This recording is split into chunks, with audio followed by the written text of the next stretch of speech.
महाराष्ट्र राज्याचे उपमुख्यमंत्री अजितदादा पवार यांचा बारामतीत विमान दुर्घटनेत अपघाती मृत्यू झाला। या दुर्दैवी घटनेने संपूर्ण राज्यभरात हळहळ व्यक्त केली जात आहे। दरम्यान सरला बेटाचे मठाधिपती महंत रामगिरी महाराज यांनी कीर्तन सेवा सुरू करण्यापूर्वी महाराष्ट्र राज्याचे उपमुख्यमंत्री अजितदादा पवार यांना श्रद्धांजली वाहिली। आणखी एक घटना आज घडलेली आहे। महाराष्ट्राचे उपमुख्यमंत्री अजितदादा पवार त्यांचं विमान क्रॅश झालं सकाळी 9:30 वाजता आणि त्यामध्ये त्यांचं निधन झालेलं आहे।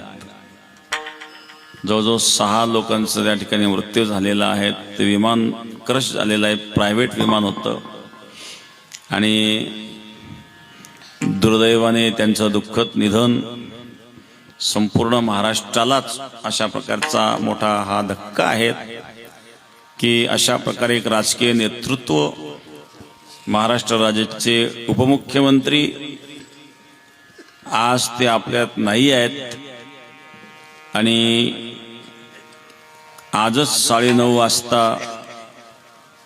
ज्या विमानाने ते येत होते, मला वाटतं उतरताना ते विमान क्रॅश झालेलं आहे। भगवान परमात्मा त्यांच्या आत्म्याला चिरशांती देवो आणि म्हणून त्यांच्या स्मृती प्रित्यर्थ 1 मिनिट आपण मौन धारण करायचं आहे जागेवरच।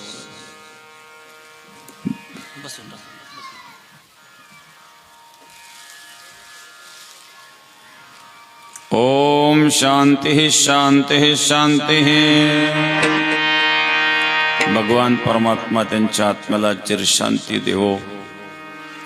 राज्याकरता राजकीय क्षेत्रामध्ये मोठं कार्य त्यांनी केलेलं आहे, सामाजिक कार्य केलेलं आहे।